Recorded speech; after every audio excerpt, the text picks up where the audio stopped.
በስመ አብ ወወልድ ወመንፈስ ቅዱስ አሐዱ አምላክ አሜን። መልክዓ ቅዱስ ገብርኤል። ሰላም ገብርኤል እግዚአብሔር ሆይ ስለ ማርያም ክብር የቀረበውን የገብርኤልን ሰላምታ አምልቼና ጉልቼ አይደለ በችሎታዬ መጠን እናገር ዘንድ የማስተዋል መጽሐፍ ልቡናን ስጠኝ። ፈጣሪ ሆይ አንደበቴ ሙሴ መናገር የማይችል ኮልታፋ እንኳን ቢሆን ጥበብን የሚገልጽ ምስጢርን የሚያስተረጉም ጰራቅሊጦስ አሮን አንደበት ይሆነኝ። ለተፈጥሮትከ ገብርኤል ሆይ የስሙ ትርጓሜ የማይመረመር ቃለ መኖር ከኢምንት ግብር ከቀዳማይ የእሁድ ሰዓት ሌሊት የተከናወነ ስነ ተፈጥሮ ሰላም እልሃለሁ። ገብርኤል ሆይ ማኅተሙ የአይሁድ ንጉሥ ይህ ነው የሚል የሕፃኑ ኢየሱስና የእናቱ የማርያም መልክዓ ስዕል የተሳለብህ የበለዓም የራእዩ ኮከብ የልደት ሐዋርያ አንተ ነህና። ለዝክረ ስምከ ገብርኤል ሆይ ተመራምሮ ለማይደረስበት ስም አጠራርህ ሰላም እልሃለሁ። ነገር ግን አምላክ ሰው ሆነ፣ ሰው አምላክ ሆነ ማለት ይመስላል። ገብርኤል ሆይ የአንበሳ የገጸ ላህምና የንስር ስነ ገጽ ካላቸው ኪሩቤል ጋር የእግዚአብሔርን ዙፋን ተሸክመ በከበረ የሰው ስነ አምሳል ሕዝቅኤል ያየ ከኪሩቤል አንዱ አንተ ነህ። ለስዕርተ ርእስከ ገብርኤል ሆይ እግዚአብሔር ልዩ ልዩ የሆነ የምስጋና ዘውድ ላቀዳጀው ራስህና ስዕርተ ርእስህ እጅ እየነሳው ሰላም እልሃለሁ። ገብርኤል ሆይ የቃለ ብርሃን ከጽንፍ እስከ ጽንፍ የሚደርስ ስለ ጸዳሉን በአራቱ ማዕዘን ዓለም የመላ አንተ ከምስራቅ የመጣ ፀሐይ ነህ። ለገጽከ ገብርኤል ሆይ እጅግ የሚያስፈራ የእሳት ነበልባል መካከል የነነዌ ንጉሥ ያየው ከመላእክት ገጽ የደስታ መልክ ላለው ገጽ ሰላም እልሃለሁ። ገብርኤል ሆይ በንጽሕና ልብሰ ተክህኖ የተሰየም አንተ በፍርድ አይደለ በክርስቶስ ቸርነት ድን ዘንድ የነገሁን የሰርኩን መሥዋዕት በምታሳርግበት ጊዜ የእኔን የኃጡን ኃጢአት አስተስሪ። ለቀራንብቲከ ገብርኤል ሆይ እንቅልፍ ለማይፈታተናቸው ለዓይኖች ቀራንብትና ዓለምን በብርሃናቸው ለሚያገለግሉ ከዋክብት ዓይኖች ሰላም እልሃለሁ። ገብርኤል ሆይ አንተም እንጂ የሰላም ዕረፍት ሰጠን ዘንድ ትጋ። ቅዱስ ሚካኤል በሙሴ ጠባቂ ሆኖ በተሾመ ጊዜ ታላቁን የኤርትራን ባሕር ከፍሎ አሻግሮታልና። ለአእዛኒከ ገብርኤል ሆይ የአብ አካላዊ ቃል መሳክ በብርሃን ለሚሆኑ ጆሮች ሰላም እልሃለሁ። የውበታቸው ጸዳል የበረሃ አበባ ለሚመስለው ጉንጮች ሰላም እልሃለሁ። ገብርኤል ሆይ ከጭንቅና ከመከራ ለማውጣት የተላክ መልአክ ነህና። ሰለስቱ ደቂቅ በእሳት ጉድጓድ በተጣሉ ጊዜ ሁለቱ ክንፎችህን ጋርደህ ከመቃጠል እንዳዳንካቸው እኔንም አገልጋይህን በረድኤትህ ኃይል አድነኝ። ለአእናፊከ ገብርኤል ሆይ በጎ መዓዛ ያለው ሽቱ በመንጫ ለሆኑ አፍንጮችህም ሰላም እልሃለሁ። የንጽሕና የቅድስና መገኛ ለሆኑ ከንፈሮችህም ሰላም እላለሁ። ገብርኤል ሆይ ለሐና ልጅ ለማርያም ደስ የሚያሰኝ ምስራች እንዳበሰርካት ለእኔም የምጸድቅበትን የምድንበትን የምስራች አብስረኝ። የመልካም ምስራች መብሰር ለአንተ ክፍልህ ነውና። ለአፍከ ገብርኤል ሆይ ተጠራጣሪው ዘካርያስን ለገሠጸው አፍህ ሰላም እልሃለሁ። ደስታንና ፈገግታን ለሚያሳዩ የዕንቁ ባሕሪ ላላቸው ጥርሶችህም ሰላም እልሃለሁ። ገብርኤል ሆይ በአሪከ ኢዮብ መንፈሰ ባሕር የተመሳሰለ ዝምታ መልአክ ነህና አመፃን እንዳይናገር ለአፌ ጠባቂው ነው። ለከንፈሬም የትዕግሥትን መዝጊያ አበጅለት። ለልሳንከ ገብርኤል ሆይ ማኅተመ ባሕሪው ቃልህ ለሚሆን አንደበትህ ሰላም እልሃለሁ። የባቢሎንን የእሳት ውእየት ወደ ቀዝቃዛነት የለወጠ የእስትንፋስ ጠልም ሰላም እልሃለሁ። ገብርኤል ሆይ ለጻድቃኖች ሁሉ ለመርዳት የታመንክ ነህና አስቀድሞ ቂርቆስንና እናቱ ኢየሉጣን እንዳዳካቸው እኔንም የመከራ ቁስል እንዳይነዘንዘኝ ከእሳት ነበልባል አድነኝ። ለጉርኤከ የሚያስደስት ጣዕመ ዜማ መፍለቂያ ለሆነው ለጉሮሮህ ሰላም እልሃለሁ። ዳግመኛም በንጽሕና ሐብል ባጌጠ በአንገትህ ሰላም እልሃለሁ። ገብርኤል ሆይ ከላይ ከሰማይ ተልከ ወደ ማርያም በወረድክ ጊዜ እግዚአብሔር ቃል ያለ ድካምና ያለ ችግር ከሥጋዋ ሥጋ ከነፍሷ ነፍስ ነስቶ በማኅፀኗ ባደረ የልዑል ኃይልን በሚያስደንቅ ግርማ ጠበቃት፣ ጋረዳት። ለመትከፍትከ ገብርኤል ሆይ የቅድስናን ልብሰ ተክህኖ ለተጎናጸፈ ትከሻ ሰላም እልሃለሁ። ረቂቅ የሚሆን የብርሃን ሞጣይን ለደረበ ዘባንህም ሰላም እልሃለሁ። ገብርኤል ሆይ በጎ ነገር ለመናገር ለመጻፍ እችል ዘንድ የድርሰት መንፈስንም አሳድርብኝ። ዕዝራ ዑራኤልን አጥብቆ በለመነው ጊዜ ምስጢርን የሚገልጽ መንፈስ በእሳት ጽዋ አግቶታልና። ለእንግድአከ ገብርኤል ሆይ ስለ ባሕሪው ለማይመረመር ደረተ ሰላም እልሃለሁ። ጻድቃኖች የሚጠለሉባት ለክንድ ስፋትም ሰላም እልሃለሁ። ገብርኤል ሆይ እግዚአብሔር ብቻውን ቢያውቅ እንጂ ስለ አንተ ተፈጥሮ ማንም ማን አስቦ የሚደርስብህ የለም። ባሕሪህም እንዴት እንደሆነ መርምሮ የሚያውቅ የለም። ለአእዳዊከ ገብርኤል ሆይ እግዚአብሔር በመለኮታዊ ችሎታ አስተባብሮ ለፈጠራቸው እጆችህና ለሁለቱ ረቂቃን ወርቆችህ ሰላም እልሃለሁ። ገብርኤል ሆይ የክርስቶስንና የወላጅነቱ ሐዋርያ አንተ ነህና እሳቱ ከማይጠፋ ትሉ ከማያጠፋ የኩነኔ ጉድጓድ መንጥቀህም አውጣኝ። ለርዕናከ ገብርኤል ሆይ ከዳራና ከቂሮስ እስከ ክርስቶስ መወለድ ያለውን ዘመን መጥኖ የከነዳ ክንድህና ወደ ኩርናህም ሰላም እልሃለሁ። ገብርኤል ሆይ ያዘኑትን የምታረጋጋ ጻድቃንን የምትጎበኛቸው አንተ ስለሆን ሐዘንን የሚያስረሳ የደስታ ወይንን አጠጣኝ። ያዘኑ ለተከዙ ወይን ያጠጣቸው ዘንድ ሕግ ተሰርቶአልና። ለእራህከ ገብርኤል ሆይ ብሩክ ጸጋን ለሚለግስ መጽሐፍህም ሰላም እልሃለሁ። የክቡር መልአክ ጣቶች ለሚሆኑ ነበልባላዊ ጣቶችህም ሰላም እልሃለሁ። ገብርኤል ሆይ ወደ እውነተኛ አምላክ አደራ አስጠብቀኝ። በዚህ ዓለም ጠዋት ተናግረው ማታ የሚደግም ዘመድ ወይም ወላጅ አላገኝምና። ለአጽፋረ እዴከ ገብርኤል ሆይ ብርሃናትን ለተጎናጸፉ ለጣቶች ጽፍር ሰላም እልሃለሁ። በሁለት እሳታውያን አክናፍ ላሸበረቁ ጎኖችህም ሰላም እልሃለሁ። ገብርኤል ሆይ ስለ እኔ ሕይወቱን አሳልፎ የሰጠውን ፈጣሪ በአርአያና በአምሳሌ የፈጠርከው እንዴት ታጠፈዋለህ? አሳምረህ ያነጽከውንስ ሕንፃ ስለምን ታፈርሰዋለህ? እያልክ ማልድልኝ። ለከርስከ ገብርኤል ሆይ ምግቡ የምስጋናና ጣዕመ ኅብስት ለሆነ ሆድ ሰላም እልሃለሁ። የሦስቱ ሕዋሳት አካል መሥዋዕት ለሆነው ጽዱ ልቦናህም ሰላም እልሃለሁ። ገብርኤል ሆይ ስለዚህም አንተ ሕያዋን ሕያው ነህ። ሰው ግን ይሞታል፣ ወደ መሬትነትም ይመለሳል። ሕይወቱም እንደ ጢስ ብንብራ ትጠፋለችና።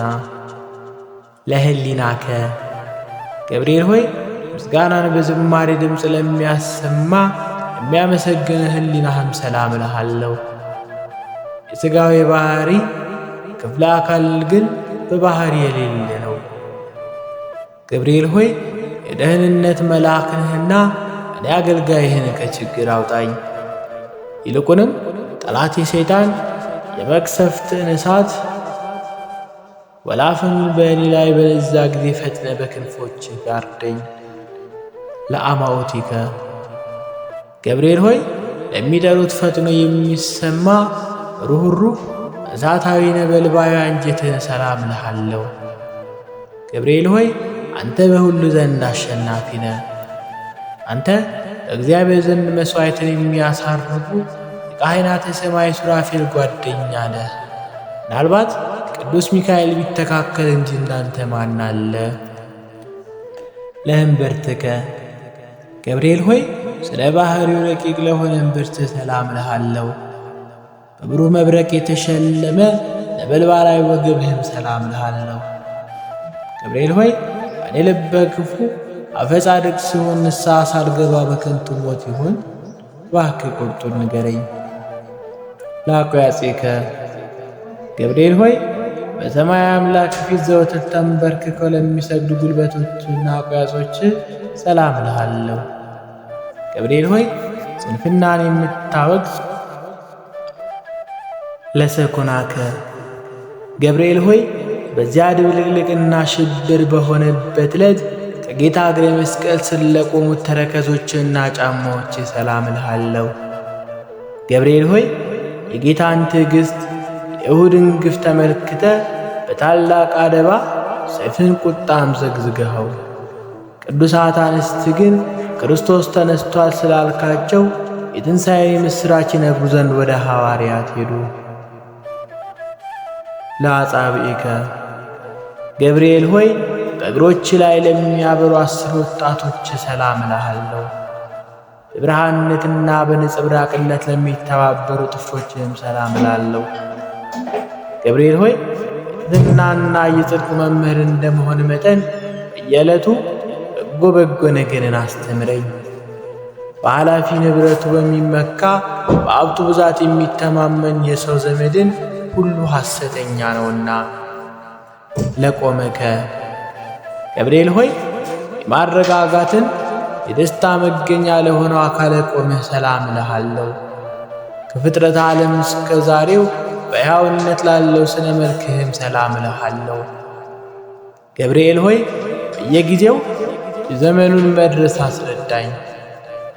ልቦና የእስራኤል ከፋርስ ምርኮኝነትን ነፃ እስከሚወጣበት ድረስ ዳግመኛ ምድረ ርስት የምገባው መቼ ነው እያልኩ አስባለሁና። አልቦ ዘእምሰብ ገብርኤል ሆይ ከሰው ወገን ከቶ ጠዋትና ማታ እንደኔ ሐዘንና ትካዜ የሚበዛበት የለም። ከመላእክትም ወገን እንዳንተ ያዘኑትን የሚያረጋጋ የለም።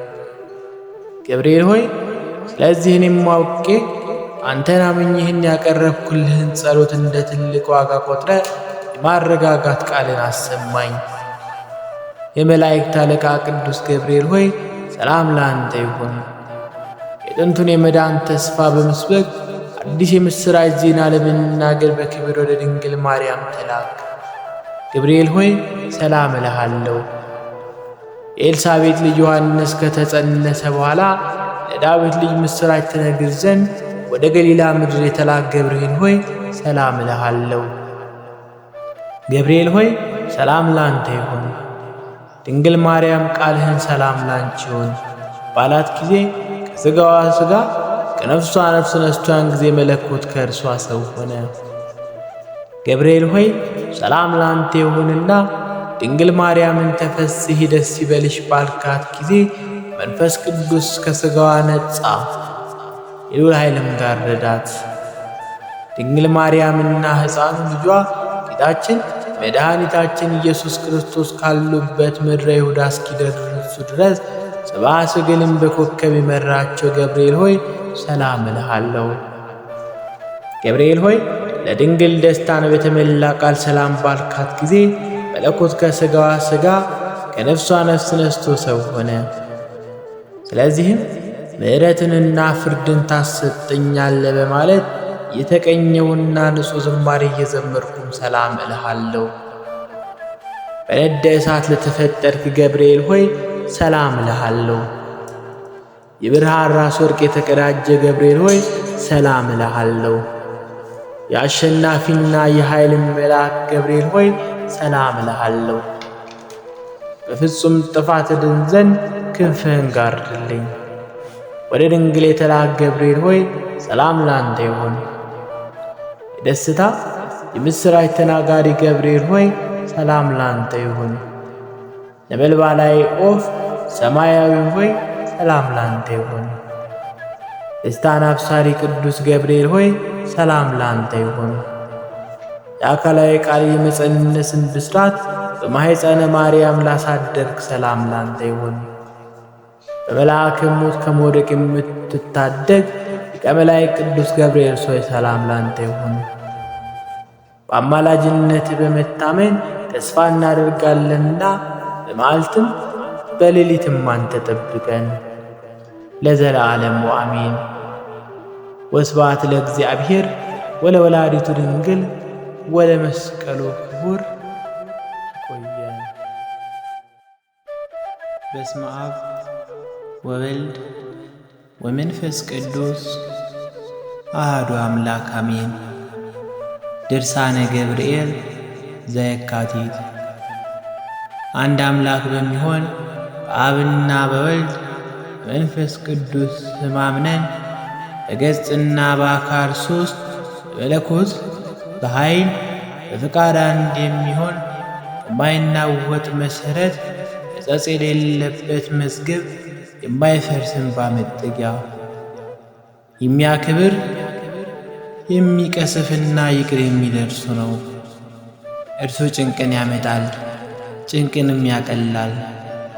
ሁሉ እርሱን የሚለምን ወዶ ወደሱ የሚለምን በየካቲት ወር በ19 ቀን የሚነበብ የሊቀ መላእክት የቅዱስ ገብርኤል ድርሳን ይህ ነው። ጸሎቱና በረከቱ ከሁላችን ጋር ትኑር ለዘላለሙ አሜን። የቆጵሮስ አገር ጳጳስ የሚሆን የከበረ አባት ኤጲፋንዮስ የተናገረው የሰማያት ሰራዊት አለቃ የሚሆን የሊቀ መላእክት የቅዱስ ገብርኤል ርኅራኄ ከክህደቱና ከገነት ከመውጣቱ በኋላ አባታችንን አዳም እንዳጸናው እንዲህ ብሎ ተናገረ። እግዚአብሔር ባሪያችንና በአምሳላችን ሰውን እንፍጠር አለ። እግዚአብሔር አራቱም ባሕርያትን እነሳ ዘንድ እነዚሁም እሳትና ነፋስ ውሃና መሬት ናቸው። ሰውን በአርአያውና በአምሳሉ ፈጠረው፣ ይኸውም አዳም ነው።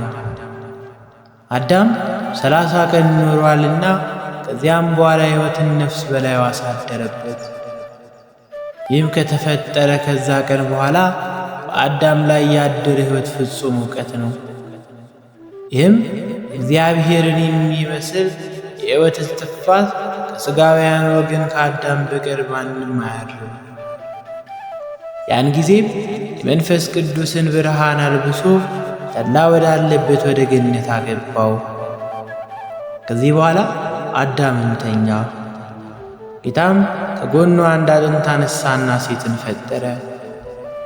በአዳም ላይ ያሳድረው የሕይወት ነፍስ በሷም ላይ ማሳደረባት። ለአዳምም እንዳለበሰው የመንፈስ ቅዱስን ብርሃን አለበሳት። አዳምም በነቃ ጊዜ ጸጋንና ትንቢትን የተመላሱ ሔዋንን ባያት ጊዜ ይህች ከሥጋዬ የተከፈለች ሥጋ ከአጥንቴም የተከፈለች አጥንት ሚስት ትሆነኝ አለ። የሕያዋን እናት ስለሆነች ስሟንም ሔዋን አላት። ከዚህ በኋላ እግዚአብሔር አዳምን በገነት ካለው እንጨት ሁሉ ብላ አለው።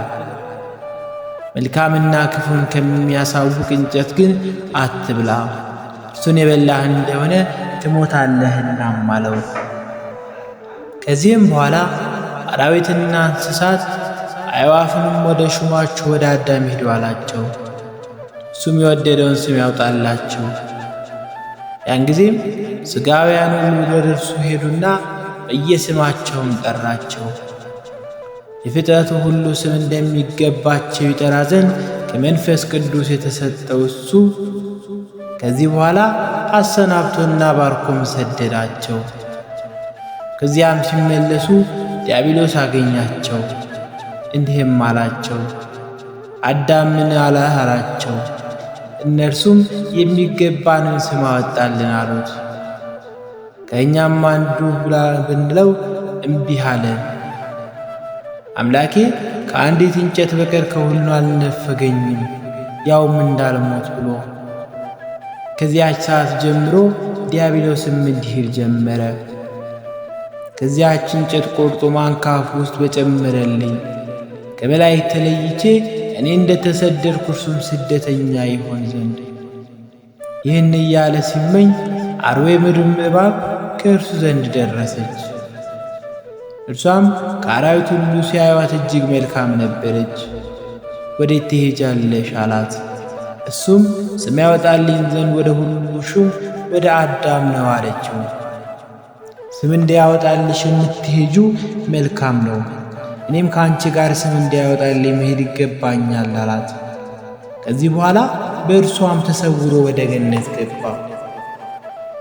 አዳምም በ9 ሰዓት ለጸሎት ይፋጠን ነበር።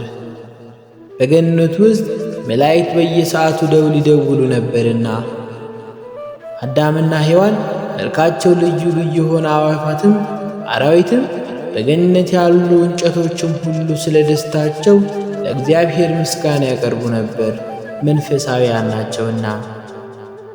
ሰይጣንም አዳምን በእባብ አፍ ከሁሉ በላይ የምትሆን ንጉሥ ሰላም ላንተ ይሁን አለው።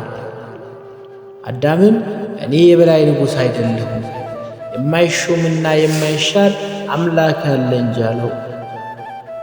ሰይጣንም ከመስፍን ከአዳም አፍ ይህን ትሕትና በሰማ ጊዜ አዘነ፣ መልስ ሊሰጠው አልቻለም።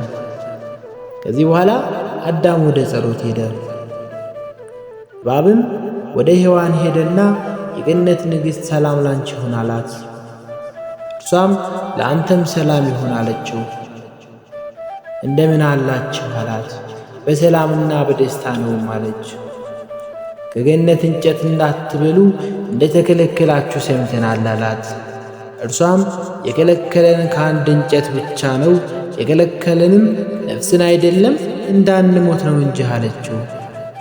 የምትሞቱ ሆኖ አይደለም መልካሙንና ክፉን የምታውቁ አምላክ ትሆናላችሁ ብሎ ነው እንጂ አላት። ይህን በሰማች ጊዜ ከዚያ እንጨት አንዱን ፍሬ ያነሳችና ልትበላም ፈለገች። ያ እባብም እጇን ያዛት። አምላክ ለመሆን ከፈለግሽ ብቻሽን አትቢ፣ አይሆንልሽምና፣ ነገር ግን ከባልሽ ዘንድ ሄደሽ አንድ ጊዜ ለአንቺ ለእርሱም አጎርሽው፣ እርሱም ለአንቺ አጉርስሽ አላት። እርሷም ወደ ባሏ ሄዳ አጎረሰችው። ያን ጊዜ የእግዚአብሔር ጸጋ ተለያቸው፣ የመንፈስ ቅዱስም ሀብት ከእነርሱ ተገፈፈ። የሰርክ ሰዓትም በሆነ ጊዜ እግዚአብሔር መላእክትን አስከትሎ ወረደ። በገነት መካከልም ቆሞ አዳም አዳም ወዴት አለህን አለው። አዳምም ድምፅህን ሰምቼ ተደብቄአለሁ አለ። የበለስ ቅጠል ለብሼ ራቁቴን ነኝና። እግዚአብሔርም ራቁትን እንደሆንክ ማን ነገረህ አለው። ምናልባት እኔ አትብላ ካልኩ እንጨት በልተን እንደሆነ የሰጠኸኝ ሴት ሰጠችኸኝና በላሁ አለው። ሴቷንም በእውነት ይህን አደረግሽን አላት። እርሷም እባብ አሳሳተኝና በላሁ አለችው። እግዚአብሔርም እባብን ረገማት፣ በእባብ በዘርና በሔዋን ዘር መካከልም ጸብ አደረገ። ዳግመኛም እግዚአብሔር ሔዋንን በየወሩ 7 ቀን ደም ሁኚ፣ አምጠሽ ተጨንቀሽም ውለጂ፣ ከወለድሽም በኋላ መመለሻሽ ወደ ባልሽ ይሁን፣ እርሱም ለዘለዓለም ይግዛሽ። አዳምንም እንዲህ አለው፣ ምድር በአንተ ምክንያት የተረገመች ትሁን። አንተ መሬት ነህ፣ አሁንም ወደ መሬትህ ተመለስ። ከዚህ በኋላ እግዚአብሔር የቆዳ ልብስን አለበሳቸው፣ ተድላ ካለበት ገነትም አወጣቸው። ካወጣቸውም በኋላ በገነት አቅራቢያም አጠገብ ያኖራቸው። ሱራፊንም ገነትን ይጠብቃት ዘንድ አዘዘው። አዳምም ሔዋንን አትቅረቢኝ፣ የሁሉ መከራና ምስድር ከአንቺ የተነሳ ነው ያገኘኝ አላት።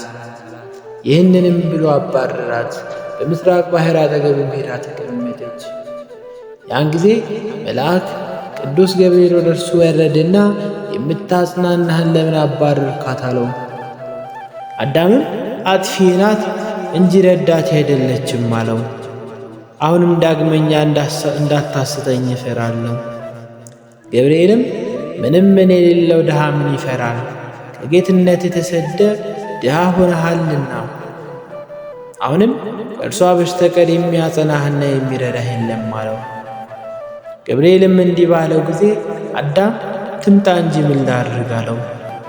ቅዱስ ገብርኤልም ሴት ወደ ባሏ የምትሄድ አይደለችም፣ ወንድ ወደ ሴት ይሄዳል እንጂ አለው።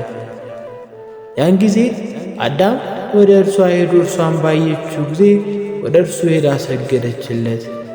አንገት ለአንገት ተቃቅፈውም አለቀሱ። እንደምን እንዳሉ ተጨዋወቱ። ሔዋንም ከቶ ዳግመኛ ይቅር አይለንም ይሆን አለችው። አዳምም ቃሉን የምትሰማ ከሆነ እግዚአብሔር ይቅር ይለናል። አሁንም እስከ አንገታችን የሚደርስ ባሕር እንግባ፣ ስለ ኃጢአታችንም 40 ቀንና 40 ሌሊት እናልቅስ አላት። በዚህ ጸሎትና ይህም በመሰለው በታላቅ ንስሐ ሥጋችን እስከሚቆራረጡም ድረስ ቆዩ። ቀንም በሆናቸው ጊዜ ዲያብሎስ የብርሃንን መልአክ መስሎ ወደ እነርሱ መጣ። እንዲህም አላቸው፣ አሁን እግዚአብሔር ጸሎታችሁን ሰምቷል፣ ንስሐችሁንም ተቀብሏል። እኔ ወደ ርስታችሁን እንዳገባችሁ ልኮኛል አላቸው። አስቀድሞ ግን ወደ ሔዋን የበሰለ ከብቱ ናትና እንደምን አላችሁ አላት። ቀድሞ በመልካም እንኖር ነበረ፣ ዛሬ ግን ጭራት ወሰድን አለችው። እርሱም ነይ ወደ እኔ አላት። ነይ ባላትም ጊዜ ፈጥና ወጣች። አዳም ግን 40 መዓልትና 40 ሌሊት ያልኩት ቀኑናዬን ሳልፈጽም አልወጣም ብሎ ተጋደለ። ሰይጣንም እንዲህ አለ፣ ከቀድሞ ኃጢአቴ ዛሬው ይከፋል። አስቀድሞ አትብላ ያለህን በላ፣ አሁን ደግሞ ምሬአለሁ ብለህ ለሰውነት አታዝንምን? አሁን ወደ ሰማይ ወጥቼ እግዚአብሔርን ትእዛዝ አለመቀበል ማለትን እነግረዋለሁ። ከእንግዲህ ወዲህ ግን ይቅርታ ያደርግልህም አለው። አዳምም ይሁን ብሎ ከወጣ በኋላ ሁለቱንም እየመራ ወስዶ ወደ ገነት በር አጠገብ አቆማቸው። ከዚያም ሲደርሱ ማነኝ? እኔን ታውቁኛላችሁን አላቸው። እኛስ አናውቅህም አሉት። እርሱም ከገነት ገንዘብ የሰረቅኋችሁ እኔ ነኝ፣ አሁንም በንስሐችሁን አጠፋሁ አላቸው። እንግዲህ ጠፍታችኋል፣ የመዳንም ተስፋ የላችሁም፣ ሰዓታችሁን አልፈጸማችሁምና። አዳምም ይህንን በሰማ ጊዜ ከምድር ላይ ወደቀ። እስከ 3 ቀን መነሳት አልተቻለውም። ጠላቴ ዳግመኛ አገኘኝ ብሎም ወደቀ። በሦስተኛው ቀን ሊቀ መላእክት ቅዱስ ገብርኤል መጣና አነሳው፣ እንዲህም አለው፣ እግዚአብሔር ይቅር ብሎአልና ደስ ይበልህ፣ ካዘዘኝ ቦታ ና ውሰድህ ብሎ ወሰደው። ከመዛግብትም ቦታ ደረሰው። እግዚአብሔር እንዲህ አድርጎ አዝዞሃል፣ እስከምትሞትበት ቀን ድረስ በዚህ ኑር፣ በዚህም ከሚስት ጋር ተገናኝ፣ ብዙ የብዙም ብዙ ሆኖ ምድርንም በብዛት ሙሏት፣ በውስጧም ጻዕዳ ውሃ አለ። አዳምም ምን እበላለሁ አለ። ሊቀ መላእክትም ወደ እግዚአብሔር ምግብ ይሰጥ ዘንድ ለምን አለው። ሊቀ መላእክት ቅዱስ ገብርኤልም ሄዶ በገነት ላሉ አዕዋፍ የገነት ንጉሥ አዳም አሁን በረሃብ ሊሞት ነው፣ በገነት ካሉ ፍሬዎች ሁሉ ወስዳችሁ ስጡት አላቸው። በኋላ ዘመን ከገነት እንጨት ከሚበዙ ልጆች ጋር ወደ እርሱ ይመለሳልና፣ ባትወስዱለት ግን ልጆቹ በኋላ ይጠሏችኋል፣ ፍሬውንም ቅጠሉንም ይከለክላችኋል። እነርሱ ከአዳም ዘንድ ሄደውም ተባረኩ። ፍሬውንም ይዘው ሄደው አንድ ጊዜ ባመጡት 12 ዋሻ ሞሉለት። የዋሻውን ስፋት ልክ 30 የፍላጻ መወርወሪያ ያክል ይሆናል። ይህ ሁሉ ሙሉና አዕዋፍ አዳምን ይህን ልጆች ያውቁ ዘንድ ለመታሰቢያ ገልጸ ጻፍልንም አሉት። በአምላክ ትእዛዝ ተሰደ በወጣ ጊዜ ከገነት ፍሬ ምግብን እንዳመጣንልህ በዓርብ ቀን በሰርክ ጊዜ እንደመጣ በዓርብ ቀን በ9 ሰዓት ወደ ርስት ትመለሳለህና።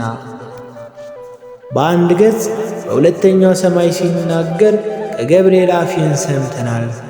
አሁንም ይህን መታሰቢያ ጻፍልን፣ ልጆች በጫጉላ ሰርግ ጊዜ እንዳይበድሉን ይህን ይስመሙ ዘንድ አሉት። መታሰቢያ የሆናቸው ዘንድ ድንጋይ አምጥቶ ጻፈላቸው። አሁንም በአዲስ አስተዳደግ ያሳደገችው የምእመናን ልጆች ሆይ የሙሽራዋን ሥጋ እየመገበች የእጮኛዋን ደም እያጠጣች በእኛ ላይ ያለውን ፍቅሩና ርኅራኄ ከታወቀ እኛም ከመላእክት ሁሉ ይልቅ አብልጠን የሳህል መልአክ ይህንን ቅዱስ ገብርኤልን ልንወደው ይገባናል። አስቀድሞ እርሱ ወዶናልና ስለ እኛም ይለምንልን ዘንድ በየወሩ በዓሉንም እናክብር። አዳምን ከክህደቱ ጊዜ ያረጋጋው እርሱ ነው። ልጆቹንማ እንደምን ይረዳን ያጸናን ይሆን?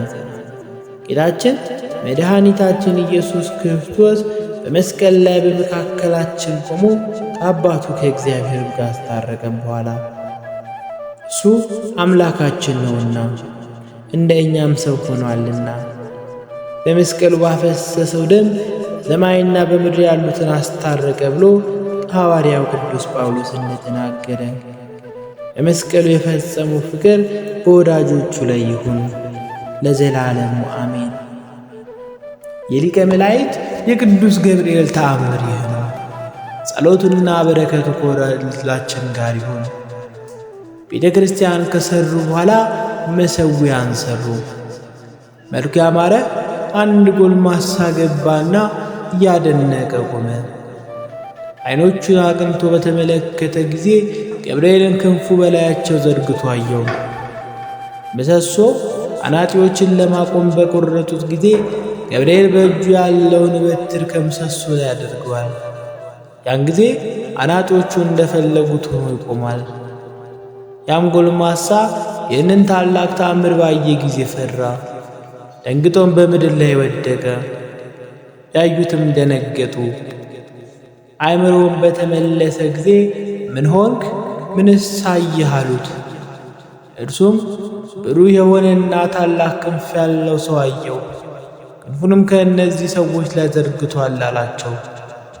አምድ በሚቆምበት ጊዜ በጫፉ ላይ መስቀል ያለበት በትር የያዘበትን እጁን ይዘረጋል። በትሩም ከፀሐይ ይልቅ የሚያበራ ነው። የሚቆመውም አምድ ላይ ያኖረዋል። ያን ጊዜም በቆመበት ቦታ ይጸናል።